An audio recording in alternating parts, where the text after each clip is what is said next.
Get ready for DDR6. That Humane AI pin thinks it's worth $1 billion, and Nvidia thinks they're ready to compete against Intel and AMD. Let's get into the hot news, everybody. I'm your Brett host. We're going to be going over the hottest tech news that I can find on the internet while you enjoy your breakfast this Thursday, May 23rd, 2024. We're going to start off today talking about DDR6. You might have been thinking, wow, I just got on DDR5, or hey, I'm still on DDR4. Why are we talking about the 6th iteration now? Well, it turns out because it's going to potentially be ready to have some of their testing samples ready to go later this year. And when trying to understand how fast is it gonna be, well, according to reports, DDR6 is going to start at the 8800 megatransfers per second range and generally go up to 17,600, with speculation that it could be extended all the way up to 21,333, which is exactly 10 times the amount that DDR4 started with. So you're getting a 10x improvement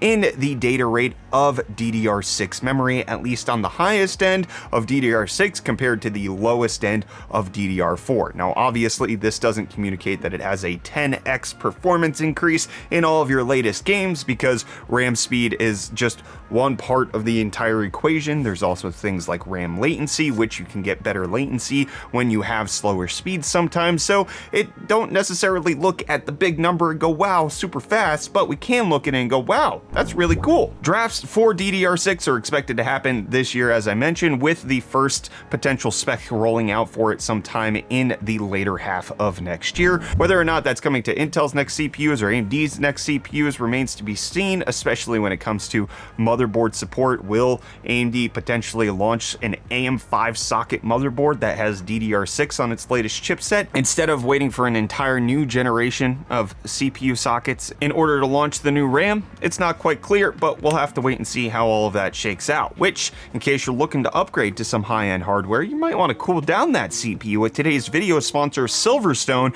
and their Ice Mist line of coolers. These things have been on the market for a little while now. We first got to check them out at Computex of last year, which we're getting ready to go back to see Silverstone at Computex this year. Excited to do that, but in the meantime, Ice Mist has been released in multiple varieties. You can get these Ice Mist coolers in 240, 280, 360, and 420 millimeter varieties, but one of the cool things about it is that they also have these IMF 70 fan extensions that you can put on top that help to cool other various parts of your PC, whether that's your RAM, potentially you might want to cool down that DDR6, or your VRMs. It's there to help you cool it down. And since the launch, there have been several different reviews that have come out for these Ice Mist coolers, with them being found to be one of the best when it comes to performance and cooling efficiency, and also adding in that extra little bit of cooling to the VRM, the RAM, or the M.2 SSD, especially when it's around the CPU. You can add a whole bunch of IMF 70s on top to create a whole gigantic cooler like we saw at Computex, or you could just have a couple, making sure that your VRMs are staying nice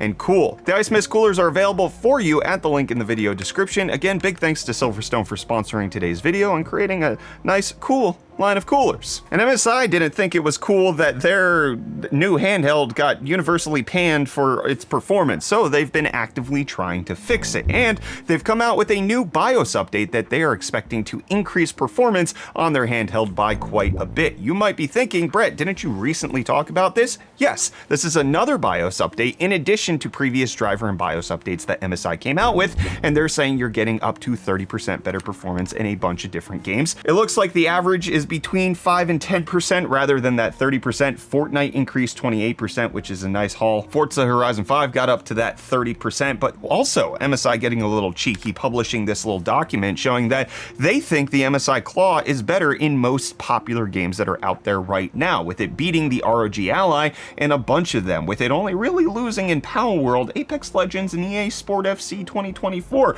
with a bunch of others going to the MSI Claw, especially now that it actually has this BIOS update that's allowing it to perform a little bit better. One of the reasons the MSI Claw got negative reviews was simply because the performance isn't very good, and it appears that can be fixed with some BIOS updates, some driver updates coming out from Intel to better support the integrated graphics that's on the MSI Claw. Let me know, does this intrigue you? Are you going to wait for more third parties to test it? I would check it out personally myself, but I actually did not pick up an MSI Claw, so I can't quite do that. So I'm going to be keeping my eye out for other handheld content creators to see how how much better the MSI Claw actually is getting. And I want to see how much better the deals are getting from Reece. Hopefully he's improved on them. Yo, welcome back to UFD Deals, bringing the hottest tech deals on the internet. It is not Wednesday, my dudes, but we still have some deals for you today. Starting off with this gorgeous Asus ROG Strix Z790A Gaming LGA 1700 ATX motherboard, going for only $279.99, making it $90 off. And then lastly today we have this LG Ultra Gear 48-inch 4K 120Hz OLED monitor. Yes, a monitor, not a TV, going for only $699.99, making it $800 off. And hey, with that, the deals are done. You can find these and more linked in the video description down below. But until next time, I'm gonna hand you off back to Brett for the rest of your hot news. Cheers. Oh, Reece, here's the deal when it comes to the Humane AI pin. It was, again, one of those negatively reviewed products. A lot of reviewers did not enjoy it. It didn't perform very well for being a $700 device that also comes with a $24 monthly subscription, and its entire purpose is just bring AI to the literal palm of your hands. It overheats, has significant issues on top of that, hallucinates like most AI products, and just generally seemed not worth it. The hardware was well built, and a lot of people liked it for that reason, but because it's selling so poorly, it looks like they're trying to sell off the company. Now, it may be that they were going to try to sell off the company the entire time. They were just hoping that the original AI pin performed well and people actually liked it. But now they're looking to get a price of between $750 million and $1 billion for this company. This is after they raised $230 million on a roughly $850 million valuation. So they think launching a product that people did not like and caused a lot of people to cancel their pre-orders for it means that their valuation obviously went up. They should get more money for the company at $1 billion than what they raised it for previously when they went to venture capitalist funding. And to just modestly defend in like the most minute way possible, the Humane AI pin technically has improved since launch thanks to the fact that ChatGPT 4.0 has released, and because the Humane AI pin is running its own Cosmos OS operating system, it can just integrate these new models into you using it. So it did improve, but a lot of the issues people had with the Humane AI pin extended far beyond the AI's capability and more with this laser thing is neat, but not really all that great, and additionally it overheats and dies, which is not something you want out of a $700 device. And what people have been wanting out of their graphics cards is more, better, faster performance, and TimeSpy's creator of benchmarks just revealed that the GPU industry hasn't really changed much in the last 8 years since the GTX 10 series came out. They published a graph, especially now that they have come out with a successor to TimeSpy when it comes to non-ray trace graphic benchmarks, and they've shown that GPUs from the 10 series all the way up to the 40 series have only increased about 2.8 times when it comes to the TimeSpy score. So it only looks like there's less than a 3x improvement in GPUs in the last 8 years. It used to be that Moore's Law stated, when you kind of zoom out, that performance should double every 2 years, 18 months. The original Moore's Law is that transistor count would double every 18 months. But just looking at the chart, you can clearly see that we are only 3x, whereas in the last 8 years, we should be closer to 8 to 16x. Now, one of the caveats that you should put with all of this is that this is only in TimeSpy. One of the improvements that have come around with graphics performance over the last 8 years are the use of things like variable rate shading, mesh shaders, all of the various ray tracing improvements that have happened. So it's not quite apples to apples when we're getting these new technologies being put into graphics cards that change how things are rendered when you're using a benchmark from ages ago and saying, oh, it's only gotten that much better. It's only gotten that much better at TimeSpy, but with a new benchmark, maybe potentially you're going to see a larger chasm of difference between them, even when you don't take into consideration ray tracing and upscaling and DLSS and all of that. But it definitely shows the picture that people are unsatisfied with just the rasterized performance of graphics cards lately. You can see the 30 series was a much bigger jump than the 40 series, but the 20 series was not even really an increase at all. Only the RTX 50 series can save us, which we need Nvidia to bring out. Nvidia, will you please save us? Which is what a lot of people are asking, especially Bloomberg. In an interview with Nvidia and the CEO of Dell, for some reason, they came together to talk about this new generation of AI PCs. We had a large week with Microsoft showing off their Copilot Plus, Qualcomm showing off their Snapdragon X chips, and those are the AI PCs. You can qualify for Copilot Plus if you have 40 tops and you're Qualcomm right now. You can't get it otherwise. Intel's supposed to be launching their Lunar Lake chips that will qualify later this year. AMD is also supposed to have something coming with Strix Point. So Bloomberg asks, hey, Nvidia, when are you gonna have something good? With them saying, Jensen, where is Nvidia's place in the AI PC? I know you as gaming. Again, I grew up with the gaming side of Nvidia. Do you have a place in the AI PC market?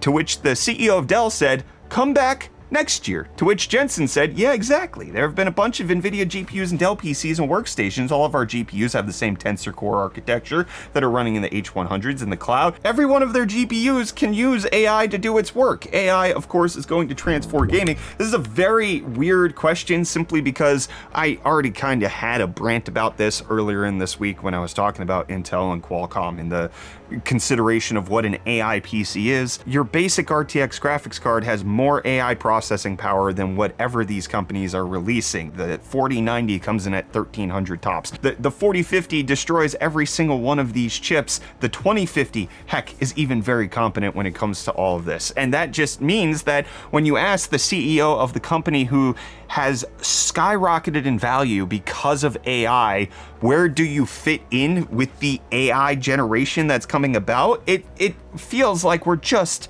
only talking about marketing and not actually talking about the machine learning performance of these parts behind the scene. But again, that's a brand. The thing to take away from this is that it does look, at least according to Dell and Nvidia, like Nvidia is going to launch some sort of AI PC next year. They're looking to potentially have something that runs on ARM plus has Nvidia graphics. You may remember Nvidia actually tried to buy out ARM for $40 billion and was shut down due to regulation reasons. So that might be one of the reasons they don't actually have anything to compete with Intel or AMD or Qualcomm right now, because their plans were based on actually buying out ARM and making sure that they were first to the scene, but then they had to scramble, get their own licensing, make sure that they could actually use it, and so they're a little bit behind on having Nvidia branded CPUs in mainstream computers like in laptops or desktops. Now, the fact that Windows 11 has been tweaked to support ARM a little bit better, Qualcomm's getting some red carpet treatment from Microsoft, we could potentially see that roll out for Nvidia for not just laptops and thin AI PCs, but also for gaming laptops or potentially even gaming desktops where it's an all-in-one solution that you have an Nvidia ARM processor baked into your system. This is something that we already talked about in the last couple of weeks with rumors coming out that Nvidia is going to be working with MediaTek to come out with their own gaming handheld. It's very easy to see that in this conversation with Dell, they are potentially looking to expand past that, having chips not just in gaming handhelds, but also potentially coming to laptops and desktops in the near future. You can get ready, potentially, prepare your hearts for an all Nvidia system. Green CPU, green GPU. Now we're just gonna have RGB on both sides of the equation, which is, it's gonna be an interesting play to see how all of it starts moving in the direction of, is this gonna put a fire under the butt of Intel and AMD to start competing with ARM? Because it does seem like there are key advantages. Are we going to get our own ARM versions from Intel and AMD? Or are they going to stick with their x86, x64 stuff? The future for competition, especially when it comes to the lower end side of things, the more entry level stuff where we're seeing a lot of this action play out, is going to be very intriguing over the next couple of years. And I, for one, am here for it and want to keep an eye on it. And I'll keep you updated here on Hot News for that. And I want to keep updated on your comments from yesterday's episode of Hot News. Over on Flowplane, we got NRP saying, AI, take it all, buy it all, want it all, or you're useless. How it sounds to me. That's exactly right. If you don't have AI, why do you get off the internet? You're not supposed to be here anymore. Then Kryptonite saying AI motherboards / thermal paste are for synergistic workflows that enhance cloud computing while disrupting innovation by utilizing the blockchain and enhancing the user's workflow. AI, EIO. AI. I agree. Then over on YouTube, we got Tease Travel saying, AI thermal paste sounds like a scam. Roboticon saying, I'm tuning out of this AI talk really quickly. It's not a scam, it's real thermal paste. It's not hard to slip in letters. You just put extra letters. It's just what it's called. It's called AI thermal paste. How is it AI? The AI doesn't stand for anything. It says AI. You thought it stood for artificial intelligence? No, it's just AI thermal paste. That's the name brand. It's the marketing. Just buy it, please. Please buy it. Please buy our ketchup and mustard thermal paste. Then damn it, Jay saying, imagine 3D printing a Noctua home just to use it to blow cool ambient air towards you in the summer and have it on top of your tower pointed towards you in the winter. I think this is a reasonable idea. You've definitely cracked what probably Noctua is going for here. Then Trig saying, special thermal paste for AI feels like buying a hat for your pet rock. It's the right decision. You know you should have done it a long time ago and it looks way better with it. I don't see the problem here. Then Robert saying, if a young Tom Hanks were a computer geek, I've gotten this comparison at least a couple times recently, and I don't see it. I don't see the comparison to Tom Hanks at all, so stop it. And then we got Spinks saying, it wasn't her voice though. Similar, yes, but not identical. Also, there are people who sound like each other out there. Does she now own the voice of everyone who sounds like her? Which is in reference to the Scarlett Johansson OpenAI voice debacle, where Scarlett Johansson is accusing Sam Altman of potentially using her voice without her permission. And so one of the things that gets called into question here is OpenAI has been proven that they don't necessarily care about whether or not they're holding to previously known agreements, and that they are fully capable and willing to obfuscate the truth and kind of skirt things under the rug when it's not the right way of doing things, and then lie about it after the fact. Take a look at the CTO interview of OpenAI when asked, where did you get your training data for Sora? And when asked point blank about whether or not they used YouTube, they refused to answer the question. I'm not sure. Bullcrap. You're the CTO of a mega billion-dollar company. You know exactly where your training data came from. You're lying to reporters because you don't want to get called out for it. So I think part of this discussion presumes that while the AI voice doesn't sound pitch perfect like Scarlett Johansson, it definitely sounds like her. And part of that could be because they used her voice to train the model and they just tweaked it a little bit. Would that still be a violation? Absolutely. If they hired an actress who sounds kind of similar and then paid her for the rights to use her voice, does that violate anything? Probably not. But we're presuming the question of like, well, it doesn't sound exactly like her. Yeah, because OpenAI could have still taken her voice and tweaked it. You have the base level, and if there's any Scarlett Johansson training data in the Sky voice, that's going to be pretty damning for them if it ever comes out during discovery for a lawsuit, especially when you have Sam Altman tweeting her during the announcement. It doesn't necessarily look good for them. It may not be that Scarlett Johansson has a legal ground to stand on. She didn't sue them. She didn't send a cease and desist. She simply had her lawyers send a letter saying, hey, what's up? I thought we agreed we're not doing this, which shows that she's actually leaving it open, and she's not the one who's saying, oh, I'm going to sue OpenAI over this. She's actually being very reasonable, at least in the public discourse that she's had about it, whereas OpenAI is like, we never intended for it to sound like Scarlett Johansson, which is obviously baloney. It's not the way that they wanted you to think about it. They intentionally made references to her so that you would have that connection in your mind, and then to now say after the fact, there's no connection, seems a little misguided and less than the truth. And I want to be done with this episode of Hot News. We'll be back with more of the hottest tech news tomorrow, my friends.